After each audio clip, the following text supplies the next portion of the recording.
ಕರ್ನಾಟಕ ರಾಜ್ಯದ ಹವಾಮಾನ ಮುನ್ಸೂಚನೆ. ನಾನು CS ಪಾಟೀಲ್, ವಿಜ್ಞಾನಿ, ಹವಾಮಾನ ಕೇಂದ್ರ, ಬೆಂಗಳೂರು. ನಾನು ಮುಂದಿನ 7 ದಿನಗಳವರೆಗೆ ಕರ್ನಾಟಕ ರಾಜ್ಯದ ಹವಾಮಾನದ ಮುನ್ಸೂಚನೆಯನ್ನು ಸಂಕ್ಷಿಪ್ತವಾಗಿ ವಿವರಿಸುತ್ತೇನೆ. ಇಂದು ಕರಾವಳಿ ಹಾಗೂ ಉತ್ತರ ಒಳನಾಡಿನ ಜಿಲ್ಲೆಗಳಲ್ಲಿ ವ್ಯಾಪಕವಾಗಿ ಮಳೆಯಾಗಿದ್ದರೆ, ದಕ್ಷಿಣ ಒಳನಾಡಿನ ಜಿಲ್ಲೆಗಳಲ್ಲಿ ಹಲವು ಕಡೆ ಮಳೆಯಾಗಿದೆ.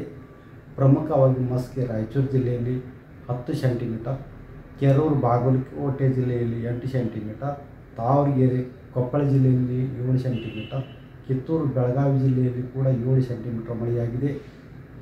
ಈಗಿರುವ ಹವಾಮಾನದ ಸಿನಾಪ್ಟಿಕ್ ಸ್ಥಿತಿ ಏನೆಂದರೆ, ಪೂರ್ವ ಅರಬ್ಬಿ ಸಮುದ್ರದ ಪಣಜಿಯಿಂದ 380 ಕಿಲೋಮೀಟರ್ ದೂರದಲ್ಲಿ ತೀವ್ರವಾಗಿ ವಾಯುಭಾರ ಕುಸಿತವಾಗಿದೆ. ಇನ್ನೊಂದು ಬಂಗಾಳ ಉಪಸಾಗರದ ಆಗ್ನೇಯ ಭಾಗದಲ್ಲಿ ತೀವ್ರವಾಗಿ ವಾಯುಭಾರ ಕುಸಿತವಾಗಿದ್ದು, ಇದು ಇನ್ನೂ ಮುಂದೆ ವಾಯುಭಾರ ಕುಸಿತವಾಗುವ ಹೆಚ್ಚಿನ ಸಾಧ್ಯತೆ ಇದ್ದು, ಅಕ್ಟೋಬರ್ 27ರಂದು ಚಂಡಮಾರುತವಾಗುವ ಹೆಚ್ಚಿನ ಸಾಧ್ಯತೆ ಇದೆ.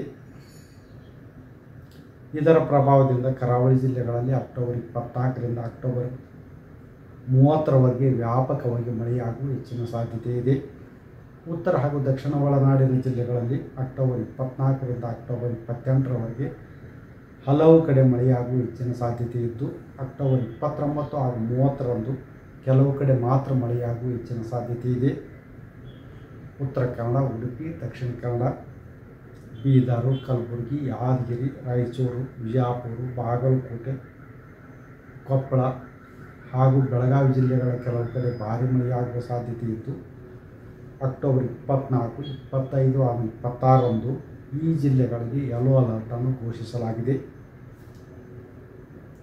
ಉತ್ತರ ಕನ್ನಡ, ಉಡುಪಿ, ದಕ್ಷಿಣ ಕನ್ನಡ, ಶಿವಮೊಗ್ಗ, ಚಿಕ್ಕಮಗಳೂರು, ಹಾಸನ, ಕೊಡಗು, ತುಮಕೂರು, ಬೆಂಗಳೂರು, ಚಿಕ್ಕಬಳ್ಳಾಪುರ, ಕೋಲಾರ, ರಾಮನಗರ, ಮಂಡ್ಯ, ಮೈಸೂರು, ಚಾಮರಾಜನಗರ ಜಿಲ್ಲೆಗಳ ಕೆಲವು ಕಡೆ ಭಾರೀ ಮಳೆಯಾಗುವ ಸಾಧ್ಯತೆ ಇದ್ದು, ಅಕ್ಟೋಬರ್ 27ರಂದು ಯೆಲ್ಲೋ ಅಲರ್ಟನ್ನು ಕೊಡಲಾಗಿದೆ. ಬೆಂಗಳೂರಿನಲ್ಲಿ ಅಕ್ಟೋಬರ್ 24ರಿಂದ ಅಕ್ಟೋಬರ್ 28ರವರೆಗೆ ಮಳೆಯಾಗುವ ಹೆಚ್ಚಿನ ಸಾಧ್ಯತೆ ಇದೆ.